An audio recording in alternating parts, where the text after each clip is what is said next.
Vuelve a pasar, sale de nuevo. Una vez más.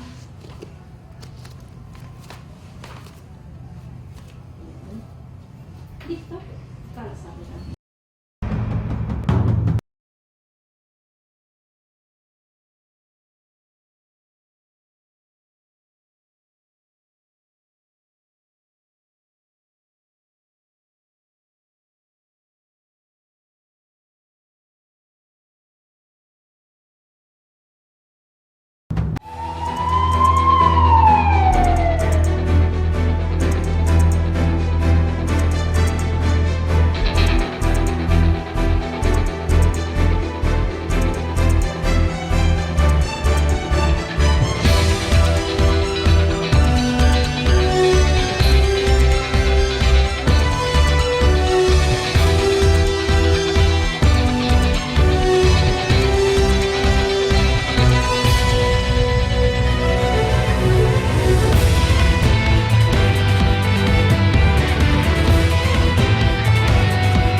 Vamos a conversar inmediatamente con el doctor Juan Carlos Rocco, él es médico oftalmólogo, para conocer sobre tecnología recientemente incorporada en la provincia de San Juan para alcanzar diagnósticos de alguna situación que pueda sucederse con la visión.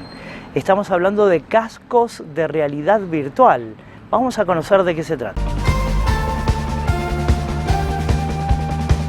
Antes de empezar a crear este dispositivo, nos basamos en una problemática global que tenemos, que todas las personas tienen, los pacientes del mundo.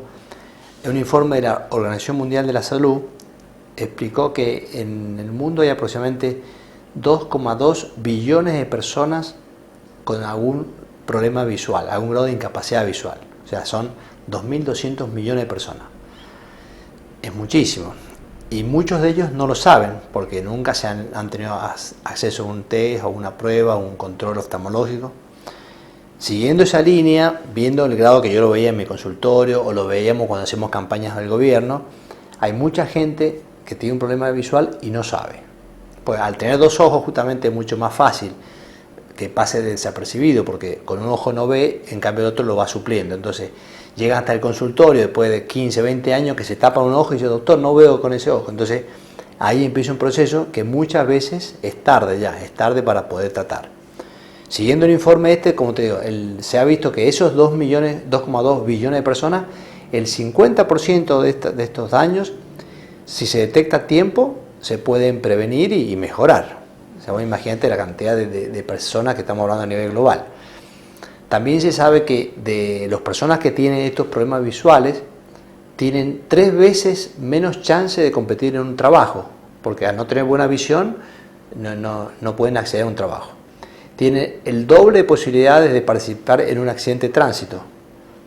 Vos has visto, bueno, hoy vimos una chica que no veía bien y la habían bochado en la policía, por ejemplo, porque no tenía la visión mínima para poderlo ver. Si ella se podía haber visto antes, se puede detectar.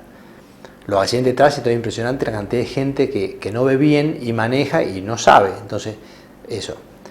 Hay un doble, las personas que tienen problemas visuales, hay un doble posibilidad de que tengan algún tipo de problemas, digamos, de estrés o depresión al no ver bien y no saben la causa. Entonces, englobando todas estas cosas, decidimos realizar un casco que con 10 minutos en forma automática y usando, como vos decís, la realidad virtual, el paciente se coloca el casco, no hace falta que el médico esté ahí, lo puede hacer una enfermera, una secretaria, una maestra, una docente, y con eso se puede detectar los pacientes. Lo bueno de esto es que con 10 cascos, por ejemplo, vos en una hora puedes ver 60 personas, puedes detectar eso, porque aproximadamente con cada paciente demora 10 minutos. Lo hemos estado usando en Chaco, el gobierno nos contrató para hacer unas campañas visuales en Chaco para detectar los problemas que generalmente tienen, los chicos que tienen problemas. nosotros podemos determinar, no es para tratarlo, sino para detectar algún grado, o de miopía, o de astigmatismo, algunos grados de presbicia, problemas en el campo visual por un glaucoma incipiente, problemas de daltonismo, o hasta problemas en la degeneración de la mácula. Porque con esos 4 test que hace el casco, podemos detectar un sinnúmero de enfermedades, sin necesidad, te repito, que esté el oftalmólogo y en forma remota.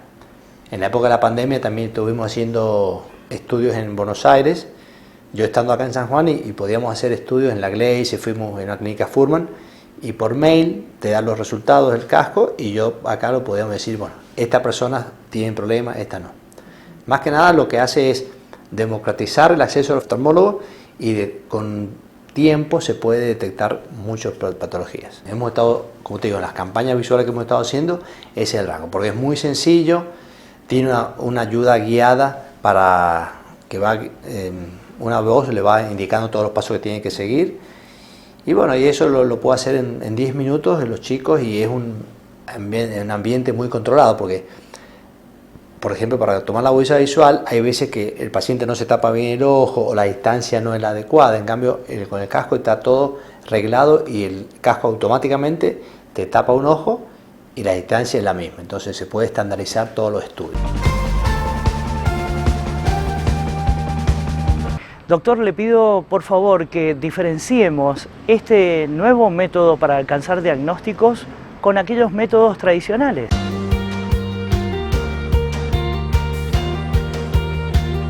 En un principio son los mismos estudios que nosotros hacemos en el consultorio, lo que le ganamos es un poquito de rapidez. Por ejemplo, hacemos la agudeza visual, los 4 test son agudeza visual, que es el estudio cuando vos tapas un ojo y ves unas letras. Es un test de visión de la cromática. Cuando hay un problemita en la visión cromática, el test lo puede detectar. Un test en la mácula. Cuando hay un test macular, o sea, es una prueba para ver si la retina tiene algún tipo de grado de discapacidad, la podemos ver ahí. Y el último, un campo visual. El campo visual es muy importante porque nosotros hay muchas patologías que empiezan a perder el campo visual en la forma periférica y después va al centro. ¿Qué pasa? Muchas personas no se dan cuenta, porque es muy difícil darse cuenta solo que empezás a perder el campo visual. Solamente cuando ya lo perdiste todo, ves el campo visual muy chiquito, que se llama caño de escopeta. Son grados de glaucoma avanzado. Entonces, con el casco nosotros podemos detectar algunos grados incipientes de daño a nivel periférico y no llegar a ese caño de escopeta que es lo más peligroso.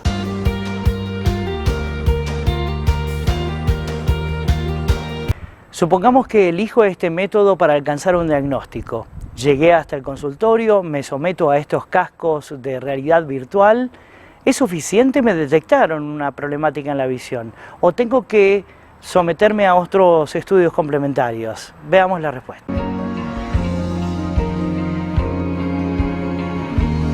Exactamente, la patología, grado de miopía, de astigmatismo, de hipermetropía, se puede estar ahí, o de glaucoma, maculopatías, discromatopsia, un montón de patologías que lo más importante que es eso, que es en forma automática, en vía remota, porque el casco lo guarda el estudio ahí, o por mail, si hay wifi, lo envía a un mail que nosotros ya lo hemos acordado. Entonces, de esa forma, no es necesario que un médico esté presente, sino que enviamos 10, 20 cascos a un lugar, a una población, con alguien capacitado que lo haga, se hacen los estudios y después, cuando se da el informe, dice, bueno, del 100 personas que se ven, 30% le hace falta un examen más, en cambio las otras también. Entonces esa es la idea del casco básicamente.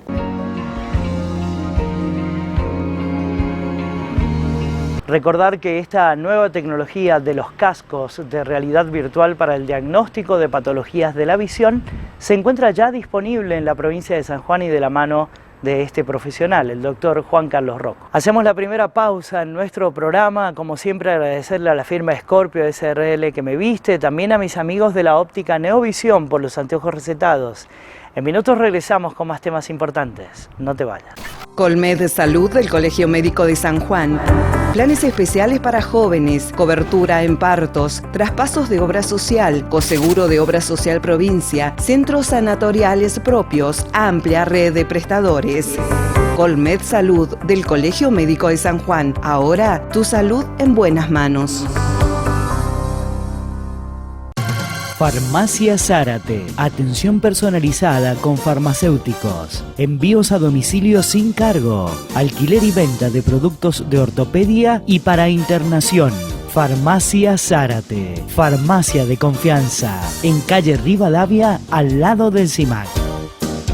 El Hospital Privado de Nariz, Garganta y Oído cuenta con más especialidades para una atención integral. Profesionales con marcada trayectoria y tecnología de vanguardia. Único centro de atención permanente las 24 horas. Hospital Privado de Nariz, Garganta y Oído. Junto a los sanjuaninos. En Rehabilitar San Juan le mejoramos la calidad de vida a los sanjuaninos. Medicina laboral pre- y posocupacional, rehabilitación integral, neurología y fisioquinésica con última tecnología, servicio de internación con profesionales calificados en cada área, convenio con obras sociales. Rehabilitar San Juan, responsabilidad y calidad. Todo Médica está preparado para abastecer el sistema sanitario de la provincia, tanto en el ámbito público como privado. Todo Médica cuenta con marcas exclusivas, reconocidas a nivel internacional.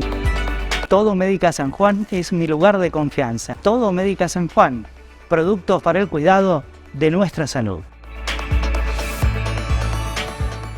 Este verano prevení las picaduras de escorpión. Incorpora las siguientes medidas de prevención en tu hogar. Es muy importante que mantengas la higiene de tu vivienda, especialmente en rincones detrás de los muebles. Evita caminar descalzo durante la noche y usa guantes y botas para la limpieza de patios y baldíos. Revisa la ropa y el calzado antes de vestirte. Evita meter las manos en huecos de árboles y otros lugares que sirvan de refugio para los escorpiones. Tapa resumideros con tela metálica y desinfectalos periódicamente. Elimina cucarachas y grillos, alimento preferido de los alacranes. En caso de picadura, dirígete al hospital más cercano. Juntos podemos prevenir las picaduras de escorpión. San Juan Gobierno, Ministerio de Salud.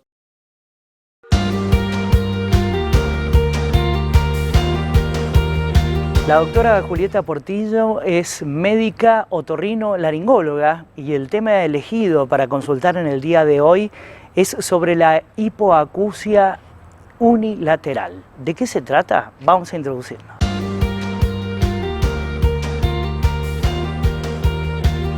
Bueno, cuando hablamos de hipoacusia hablamos de una disminución de la agudeza auditiva, de la capacidad de escuchar los sonidos o de discriminar las palabras según distintos tipos de hipoacusias.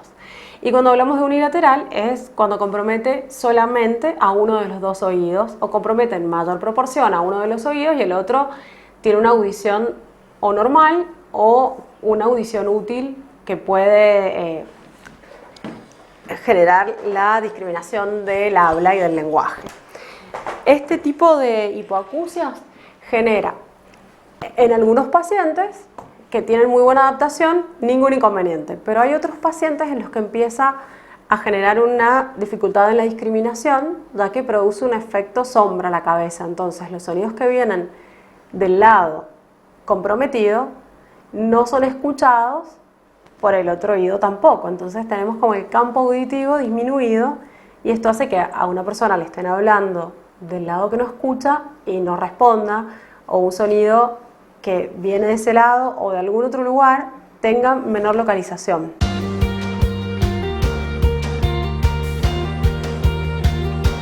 Tratemos de interpretar y entender, y la consulta es sobre causas posibles que pueden desencadenar en una hipoacusia.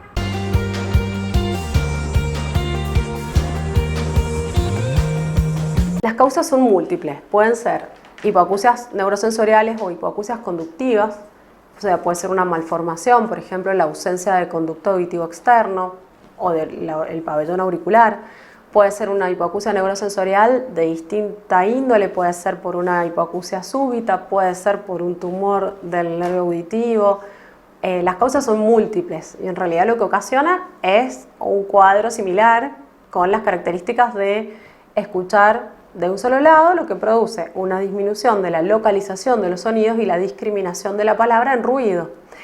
Cuando uno está en un ambiente silencioso, en una conversación con poca gente, generalmente es manejable y el paciente, la persona que tiene esta patología, no tiene ningún inconveniente para comprender lo que están conversando, lo que se está diciendo.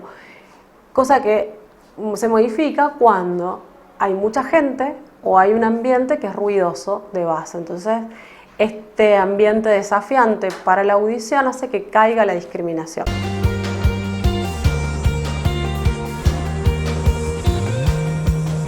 Doctora, ¿y sobre las principales manifestaciones, sintomatología? La aparición de la disminución, ¿sí? En algunos casos es más fácil porque puede ser, primero habría que dividirla en realidad en congénitas o que vienen con nosotros desde el nacimiento, y las hipoacusias que son tardías o adquiridas en el transcurso de nuestra vida.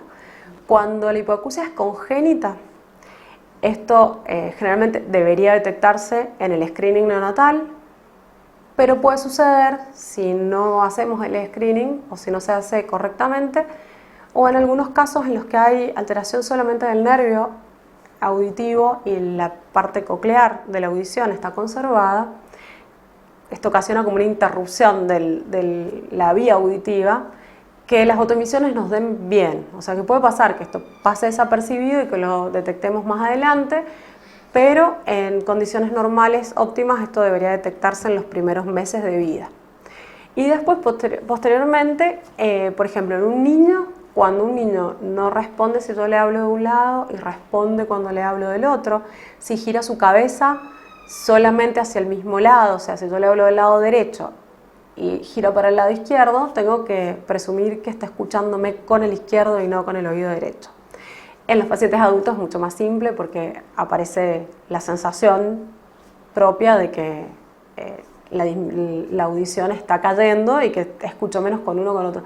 Muchas veces tampoco se da cuenta el paciente solo, pero sí suele detectar que escucha mejor con un oído que con el otro el teléfono, o que tiene que subirle al teléfono cuando lo atiende con el oído derecho. Esas cosas pueden, cuando es muy sutil, pueden no detectarse y aparecer esta diferencia y que ahí se dé cuenta, o que escucho con un auricular y con el otro no, alguna de estas situaciones.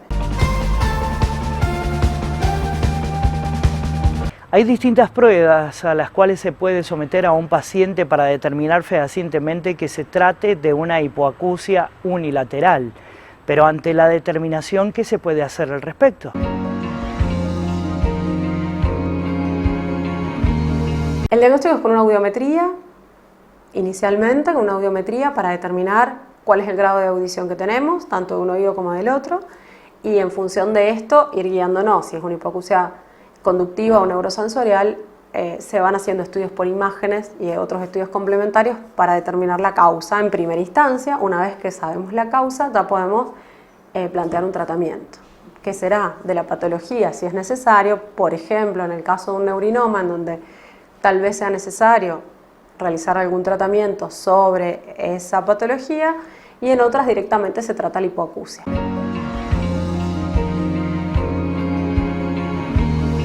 Y esto nos da pie para que profundicemos a continuación sobre todas las variables en materia de tratamiento.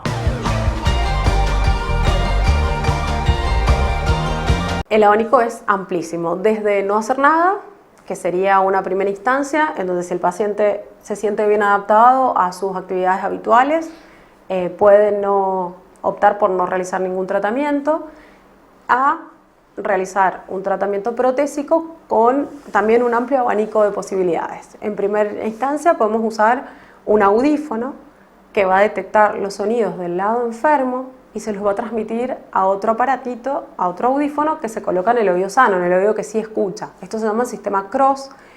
Entonces, lo que esto nos va a ayudar a generar es ampliar el campo auditivo, que yo escuche todo lo que está sucediendo alrededor y que localice mejor los sonidos, ¿sí? Es un poquito incómodo porque necesito dos dispositivos y por ahí el paciente eso no le resulta tan cómodo, pero es útil. Después tenemos algunos otros dispositivos según el caso. Si es una hipoacusia conductiva, por ejemplo, una digenesia o una malformación del oído externo, se puede colocar un implante óseo integrado. Estos sistemas osteointegrados son de transmisión conductiva. Lo que hacen es generar una vibración que se transmite a través de la vía ósea, o sea, a través de los huesos del cráneo, que perciben esta vibración y la envían directamente hacia la cóclea que está inmersa dentro del peñasco.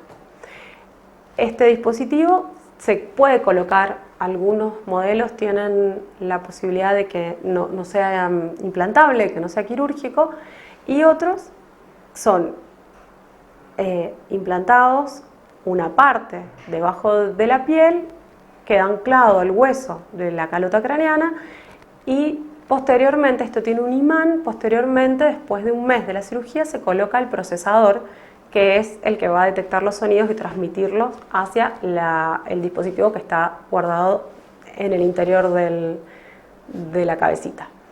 Y finalmente, como yendo de menor complejidad a mayor complejidad, las posibilidades de un implante coclear que pueden ser pasibles de utilizarlo algunos pacientes, sobre todo aquellos que no tengan una deprivación auditiva mayor de 10 años de corrido y que hayan sido estimulados. Mientras mejor estimulación hayan tenido, mejores resultados tenemos. El implante coclear es un dispositivo que se coloca dentro de la cóclea. También tiene un imán que va detrás, colocado debajo de la piel, detrás de la orejita, y a través de este imán se coloca externamente el procesador auditivo. Estos procesadores tienen filtro de ruidos y micrófonos multidireccionales para que se puedan captar los sonidos en todas las direcciones y priorizar el lenguaje hablado por encima del lenguaje del ruido de fondo. Doctora, en este momento estoy con resfrío, con mucha tos y de repente se me tapa el oído. ¿Qué debo hacer? ¿Concurrir inmediatamente al profesional médico, al especialista? ¿Esto es verdaderamente así? ¿Corresponde?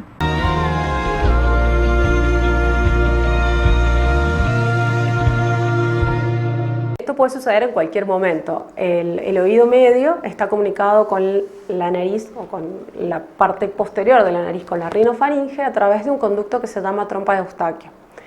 Este conducto tiene la función de mantener las presiones del oído medio y del oído externo o del exterior compatibles, que sean congruentes, que sean equivalentes. Cuando hay un cambio de presión en el exterior, por ejemplo, subo a una montaña, cuando escalamos o cuando hacemos el cruce hacia Chile o subiendo en un avión, hay cambios en la presión de oxígeno en el exterior. Cuando esto sucede, la trompa de Eustaquio es la encargada de realizar esos ajustes y volver toda a la normalidad y que ese oído se destape y vuelva a funcionar correctamente. Cuando esto no sucede, o cuando esto se ve obstruido por las secreciones o la congestión que ocasiona un cuadro de vía aérea superior, el oído puede tan solo quedar como aislado y no poder compensar estos cambios de presiones de un lado de la membrana timpánica y del otro, o también coleccionar líquido dentro del oído medio y que esto genere una pérdida de audición. Esto genera una pérdida de audición conductiva que generalmente va a generar también autofonía. La autofonía es la sensación de escuchar mi voz y los sonidos internos dentro de ese oído. Generalmente este tipo de pérdida auditiva es reversible una vez que nosotros medicamos, generalmente con corticoides, ya sea vía oral o locales. A ese paciente resuelve y se revierte completamente. En algunos casos que esto no sucede, bueno, hay que investigar un poquito más y hacer otro tipo de tratamiento.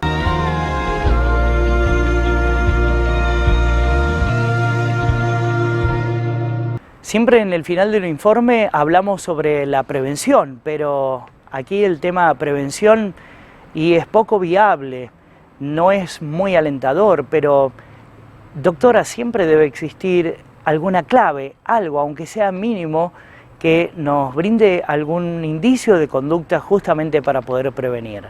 Vamos a escucharla en el final del informe. No tenemos mecanismos de prevención que nosotros podamos corregir habitualmente. Generalmente los que son prevenibles son bilaterales, por ejemplo, el ruido, la exposición al ruido, la exposición a medicamentos ototóxicos los trastornos metabólicos, todas esas cosas las podemos solucionar. En algunos casos los trastornos metabólicos como las vasculopatías pueden ocasionar una hipoacusia súbita y esto una pérdida neurosensorial. Eso sería lo más prevenible y por otro lado, en el caso de los neurinomas, hacer el diagnóstico precoz. Pero la realidad es que la hipoacusia súbita no tenemos como consejos de prevención que sean que cubran todo el espectro de patologías que pueden ocasionarlos. Así que, sí, en general, es difícil dar una pauta a seguir y que cubra todas las opciones. Hacemos una nueva pausa en nuestro programa y ya volvemos. Quédate allí, no te vayas, por favor. Ortopedia del Sur, del licenciado Jerónimo Galván, especialista en órtesis y prótesis, productos de ortopedia y rehabilitación, alquiler, fábrica de plantillas y calzado ortopédico, tecnología única en la provincia para el estudio de sus pies, calidad y atención personalizada. Libertador hacia el este, a una cuadra de Clínica El Castaño. Ortopedia del Sur. Nos importa usted. Colmed Salud del Colegio Médico de San Juan. Planes especiales para jóvenes, cobertura en partos, traspasos de obra social, coseguro de obra social provincia, centros sanatoriales propios, amplia red de prestadores. Colmed Salud del Colegio Médico de San Juan. Ahora tu salud en buenas manos. Decir José Fasoli es decir carpintería de calidad en madera y ahora en aluminio también. Tecnología única en San Juan para lograr un mejor acabado en aberturas, muebles de cocina y placar. Contamos con pisos flotantes de madera y melamínicos de alto tránsito y residenciales. Asesoramiento y garantía. José Fasoli, carpintería de calidad. Tercera generación brindando confort a los sanjuaninos. Las aberturas de aluminio, de madera, muebles de cocina y placar del futuro complejo Catamarán son de José Fasoli, carpintería de calidad.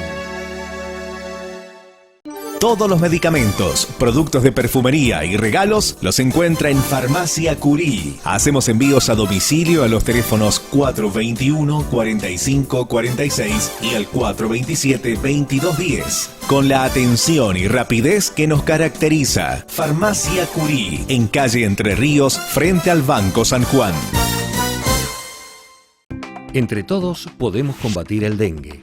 Aplica las siguientes medidas de protección personal.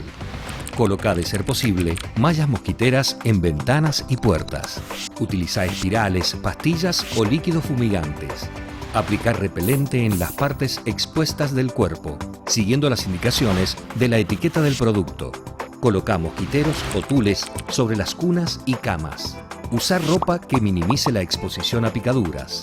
El mosquito del dengue solo transmite la enfermedad si antes picó a otra persona con el virus. Ante dudas, llama al Ministerio de Salud 430-7290 o al 422-2844. Ministerio de Salud, San Juan Gobierno.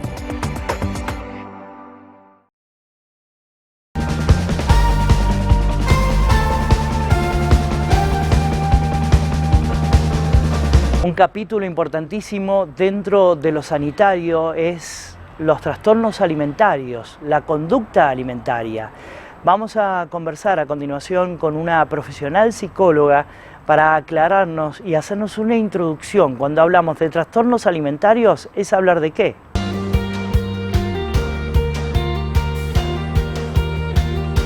Muy importante poder hablar de la prevención de los trastornos de la conducta alimentaria. Hay 2 días al año que son fundamentales para poner énfasis en el cuidado de la salud con estos trastornos.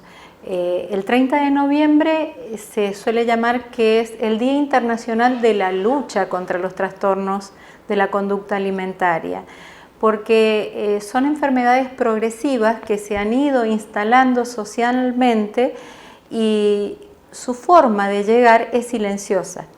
El paciente comienza a percibir un malestar en él mismo, en su apariencia física, comienza a tener la percepción de que tiene un peso inadecuado, una figura inadecuada, que resulta desagradable para los demás, entonces comienza a tener un desorden con la alimentación, porque lo que más intenta es llegar a un peso o una forma X. Entonces, a veces se centra mucho en las calorías, cuántas calorías consume al día, intenta hacer una restricción de lo que está comiendo, va seleccionando determinados alimentos, y ahora con esto de que tenemos la etiqueta, el etiquetado con todas las calorías que tiene y demás, el paciente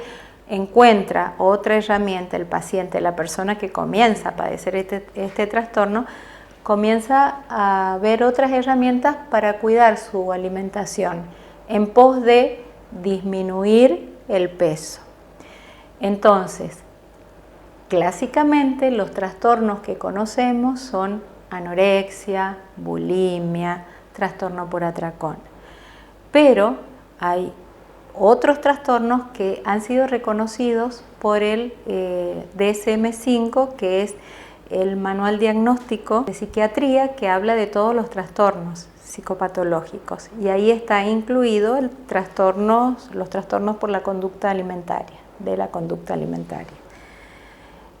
También está el CIE-11, que es otro manual diagnóstico que habla de los trastornos alimentarios, este es europeo.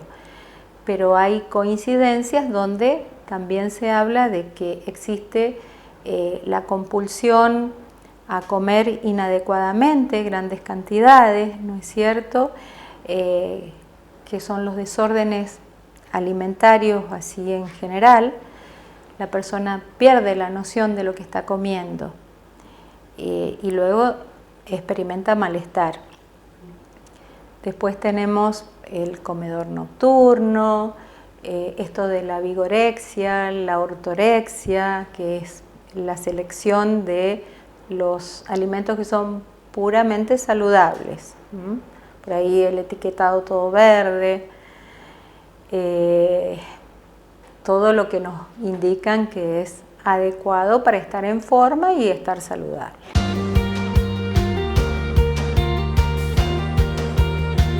¿Qué pasa en una persona, a su alrededor, en lo personal, en la intimidad, que cae en un trastorno alimentario? Las posibles causas verifiquemos junto a la profesional.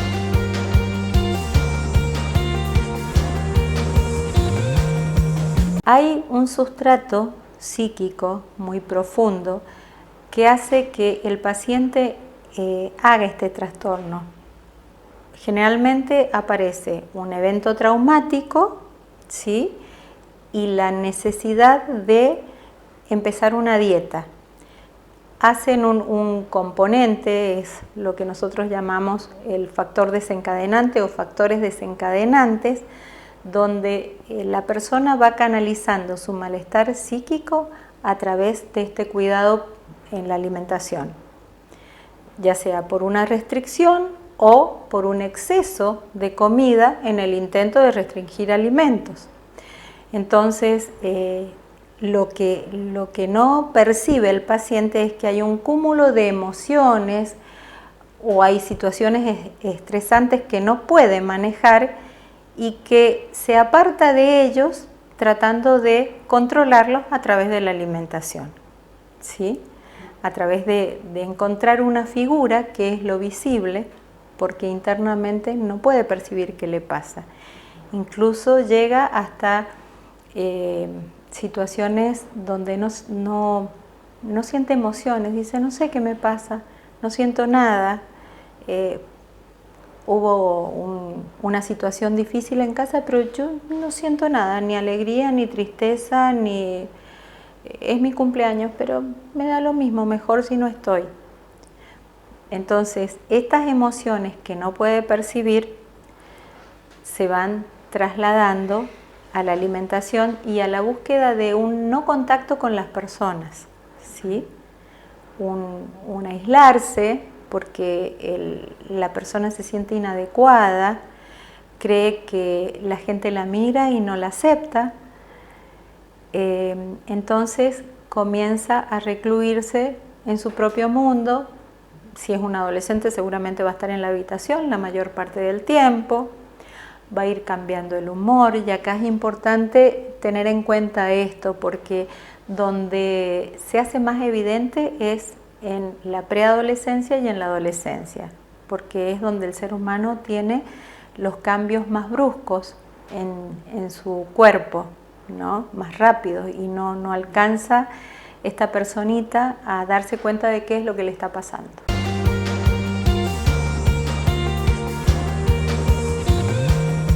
Licenciada, vemos constantemente a través de la televisión u otros medios esto de los estereotipos, el intentar imitar o algo que se pone de moda.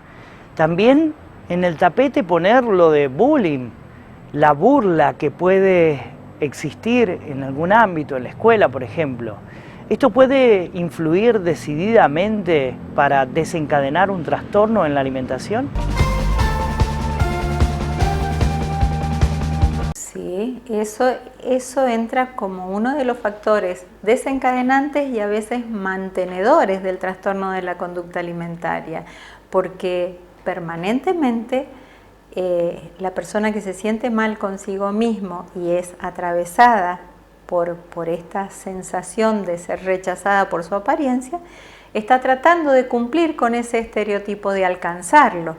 Entonces está muy atenta a todo lo que pasa afuera y a todo lo que ese afuera le está diciendo que haga o que debe hacer con su cuerpo.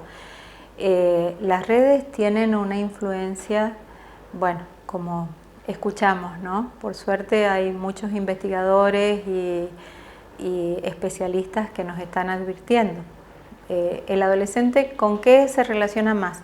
Con su celular, con su tablet, más que con el amiguito, con la mamá, con el papá, con el hermano. Entonces allí es donde encuentra la mayor cantidad de influencias. Incluso hay espacios dedicados a encontrar información. ¿Cómo hago yo para bajar de peso en una semana?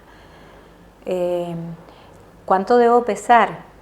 ¿Cómo debo hacer para que, en el caso del adolescente, no se dé cuenta mi mamá, mi papá, que no estoy comiendo? Entonces van encontrando ciertos tips para lograr ese descenso de peso y en qué tiempo, y lo cumplen a rajatabla. Entonces acá viene la parte psicológica, donde se desarrollan conductas de perfeccionismo en cuanto a los cuidados de su entorno, a la limpieza, a cumplir con la escuela, porque nos encontramos con que son excelentes alumnos, la mayoría de ellos, ¿sí? Siempre están buscando cumplir con esas normas donde ellos se puedan destacar, por ejemplo, en el estudio, ¿sí? Entonces eso también hay que tener cuidado. Hay una necesidad de aceptación que, si no lo encuentran desde lo corporal, lo buscan desde lo intelectual. No solo es el paciente y su tratamiento aquí, el rol de la familia será fundamental para que pueda mejorar el pronóstico de la persona.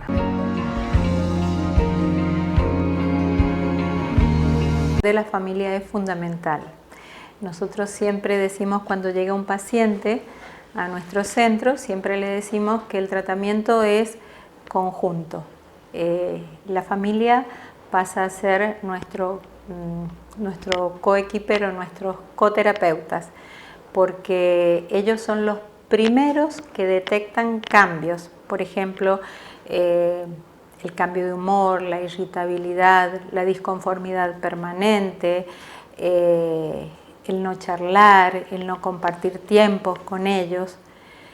Y cuando lo advierten, ya ha transcurrido un tiempo largo. ¿Por qué? Porque estamos todos tan exigidos en nuestros trabajos, con nuestras obligaciones, que los tiempos que compartimos, a veces ni siquiera hay un almuerzo o una cena en familia.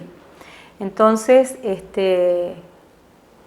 tal vez pasó un mes y recién ahí mamá o papá o algún hermano se da cuenta que algo le está pasando a este miembro de la familia.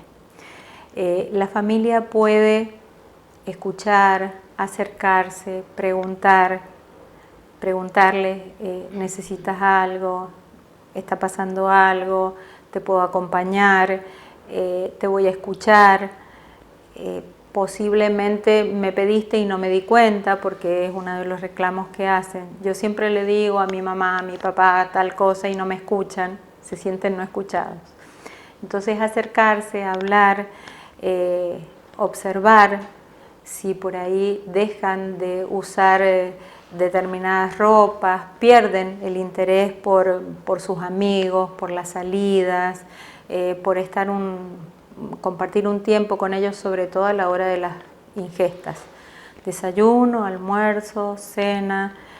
Si evaden esos momentos, es importante que estén atentos, ¿sí? Lo primero que sugerimos es el diálogo, el acercamiento y después la consulta con profesionales especializados, porque es una patología silenciosa que se instala lentamente. Si se cronifica es muy difícil de revertir. En algún momento se decía que era irreversible. Hoy en día hemos podido experimentar, ver personas que han logrado una recuperación. Si no es en un 100%, en un 70% está muy bien, ¿sí? En un 80% es muy bueno. Entonces la persona vuelve a hacer una vida normal.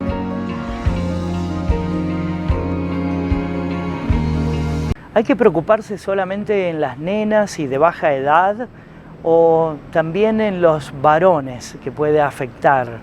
Vamos a conocer sobre este nivel de incidencia en el final de este informe. Se da generalmente en mujeres, pero en varones ha crecido mucho, ¿sí? Porque es muy común que el varón esté muy pendiente del gimnasio, ¿sí? La vigorexia, la ortorexia se encuentra mucho en varones y a veces está como más disfrazado o de repente el malestar por la suba brusca de peso lleva a esa persona a veces hacer un trastorno restrictivo que termina siendo un trastorno por atracón. Y algo que está sucediendo muchísimo y que es una pandemia es la obesidad, ¿sí? El trastorno por atracón es más frecuente de lo que nosotros pensamos y puede derivar en una obesidad, ¿sí? Tenemos que separar. La obesidad no es un trastorno de la conducta alimentaria propiamente dicho, pero es un trastorno alimentario que merece tratamiento y a veces se cruzan. Es muy difícil poder separarlos. A veces coexisten, a veces hay una comorbilidad. Hoy en día se está trabajando mucho para prevenir la obesidad también, que es una de las cosas que insistimos en el centro. En este centro, buscar una alimentación saludable, una actividad recreativa, el movimiento, la comunicación con otras personas, compartir actividades, ¿sí? Para evitar llegar sea a un trastorno de la conducta alimentaria propiamente dicho o a una obesidad, porque también los chicos y los adultos tenemos mucho sedentarismo propio de cómo vamos llevando nuestra vida. La tecnología nos lleva a esto, bueno, cierto confort que no es lo esperado, lo adecuado para el ser humano, que necesita movimiento.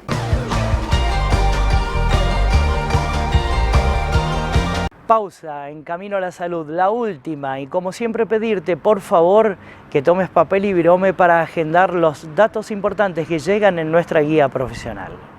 ¿Necesitas recuperar energía, vitalidad, concentración, memoria, mejorar tu rendimiento sexual y físico? Ahora en San Juan hay un tratamiento médico innovador, efectivo y rápido. Pellets de testosterona, con resultados garantizados. Turnos al teléfono 264 50 57 862. Servicio de urología y reproducción de los doctores Miguel Sojo y Mauricio Sojo, especialistas en andrología para el diagnóstico y tratamiento de las enfermedades relacionadas con la reproducción y sexualidad masculina. Encuéntrelos en CIMAC, en calle Rivadavia, frente a Plaza Aberastain, teléfono 429-3100. Dr. Daniel Matar, neumonólogo, especializado en trastornos del sueño. Turnos al teléfono 422-7656 y al 154-12-5242. Dr. Julio Ríos, cardiólogo clínico. Lo encuentra en el Instituto de Alergia, Asma e Inmunología, calle Mendoza, 830 Sur. Teléfono para turnos 421-3812. Fabiola Becerra, especialista en podología, belleza y cuidado de pies. Teléfono para turnos 264-444-7754. Dr. Ignacio López Lima, cardiólogo universitario, especialista en ecocardiología y tomografía de corazón, diagnóstico. Turnos para consultas en Innova Instituto de Cardiología al teléfono 422-6610. Centro de Miopía y Astigmatismo del Dr. Juan Rocco. Atención de las enfermedades de la visión. Tratamiento de la presbicia con gotas. Turnos al teléfono 422-6071. Jujuy 167 Sur, planta baja, Ciudad. Lugar de atención, Clínica Imo Quality, en calle 9 de Julio 153 Este. Teléfono para turnos 422-3392. Todo Médica está preparado para abastecer el sistema sanitario de la provincia, tanto en el ámbito público como privado. Todo Médica cuenta con marcas exclusivas, reconocidas a nivel internacional. Todo Médica San Juan es mi lugar de confianza. Todo Médica San Juan, productos para el cuidado de nuestra salud. En Rehabilitar San Juan le mejoramos la calidad de vida a los sanjuaninos. Medicina laboral pre- y posocupacional, rehabilitación integral, neurología y fisioquinésica con última tecnología. Servicio de internación con profesionales calificados en cada área. Convenio con obras sociales. Rehabilitar San Juan, responsabilidad y calidad.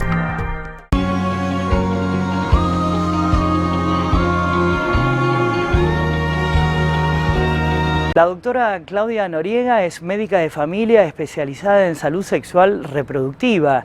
El tema elegido son los métodos anticonceptivos, los que hoy están disponibles en el ámbito de salud pública, las características que tienen y todo lo que debe conocer una mujer. Vamos a verlo a continuación.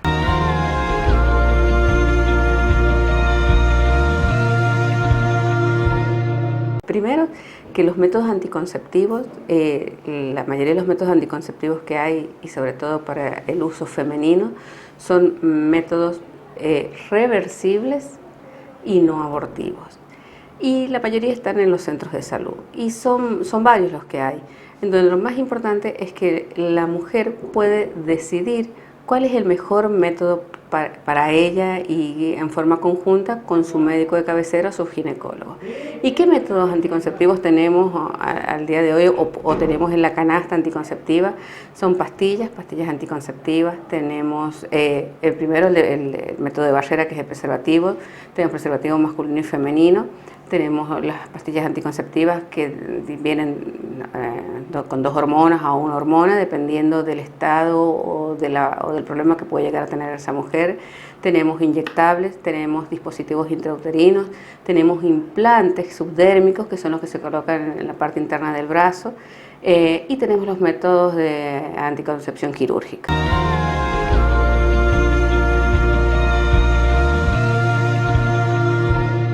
Doctora Noriega, una mujer nos está consultando, ¿cuál es el método más adecuado para elegir?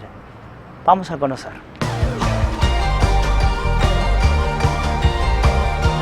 La elección del mejor método anticonceptivo, esto es una pregunta muy frecuente en cuando me preguntan, doctora, ¿este es el método más efectivo? ¿Es el que mejor ha salido en el mercado? ¿Es el más nuevo? Y en realidad el método anticonceptivo que mejor es aquel que se adapte mejor a la mujer de acuerdo a su condición física, clínica, ginecológica, a su creencia, a su rol social, o sea, el que mejor se adapte a la mujer. Por supuesto, siempre he hablado con su médico de cabecera. Ese es el mejor método anticonceptivo. Porque, por ejemplo, yo puedo ofrecer un dispositivo intrauterino, un DIU, y resulta que a esa mujer me dice, no, doctora, yo le tengo mucho miedo a algo extraño en mi cuerpo. Entonces, yo ya sé de antemano que ese método quizás no sea muy adecuado para esta mujer. Nos detengamos aquí para no generar ansiedad en nuestros televidentes. Hablar de métodos anticonceptivos y algunos muy modernos, por ejemplo, aros vaginales o por allí parches dérmicos. Vamos a escuchar la explicación. La medicina va avanzando más y está poniendo en el mercado más métodos anticonceptivos para facilitar la situación en la que nos encontramos al día de hoy.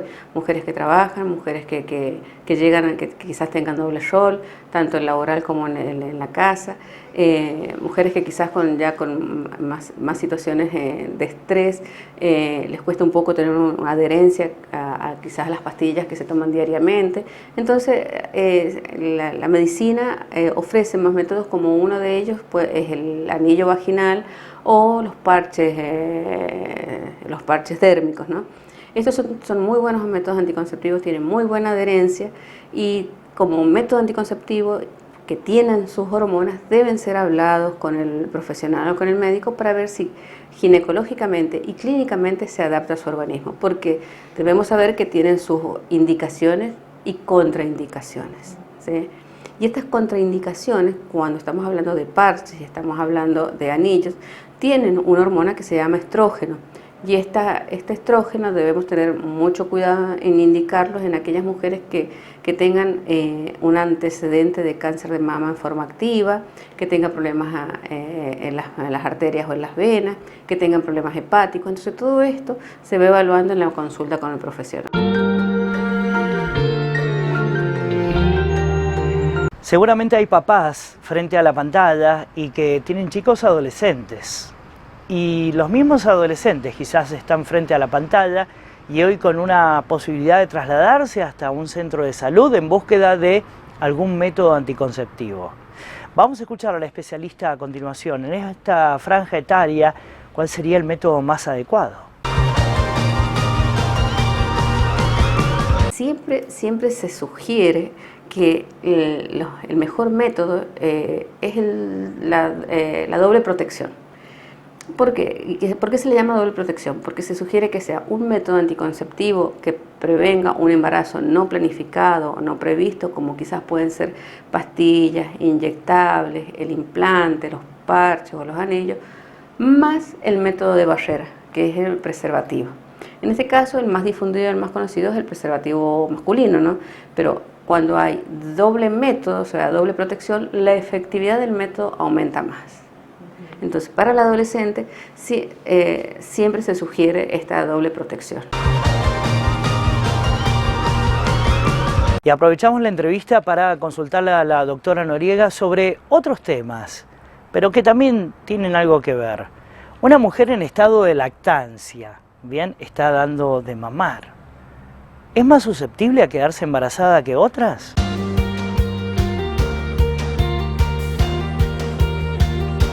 esta etapa del ciclo vital de la mayoría de las mujeres, que es la lactancia, también si bien hay riesgo de embarazo si hay relaciones sexuales sin protección.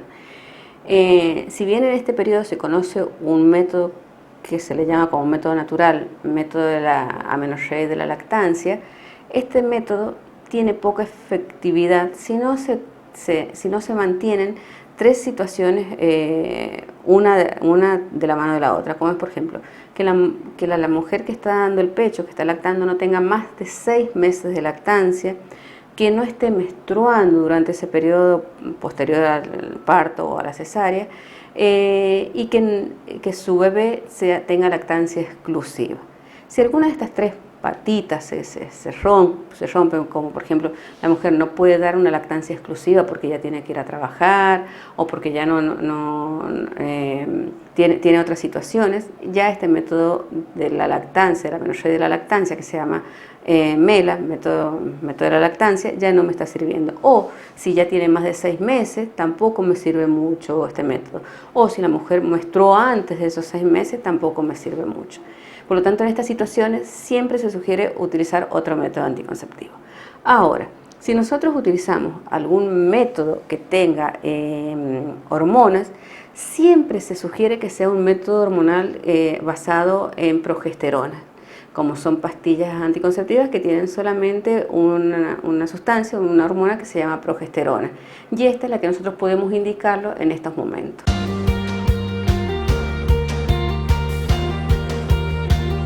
Derribando mitos a continuación, porque nos llegan consultas. Varios de estos métodos anticonceptivos generan que engorde una persona. ¿Es así?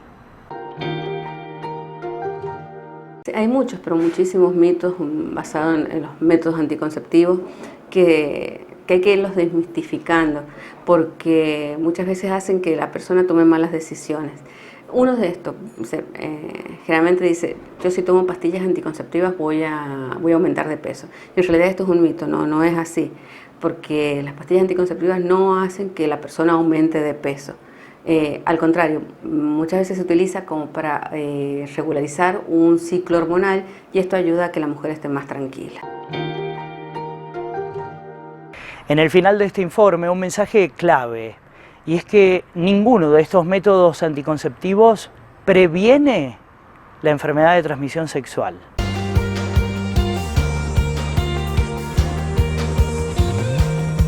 Esto es súper importante porque de todos estos métodos que hemos hablado, ya sea el hormonal, el quirúrgico o lo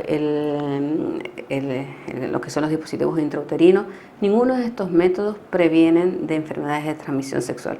Sí nos previenen de un embarazo no planificado porque la mayoría de estos métodos son anovulatorios. Lo que no nos previenen son estas enfermedades.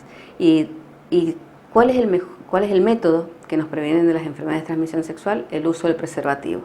El más difundido es el preservativo masculino, ¿no? Pero el uso del preservativo utilizado en forma adecuada y correcta, porque también si nosotros tenemos un mal uso del método de barrera, en este caso el preservativo, la efectividad y la eficacia nos disminuye muchísimo y el riesgo de infecciones de transmisión sexual está.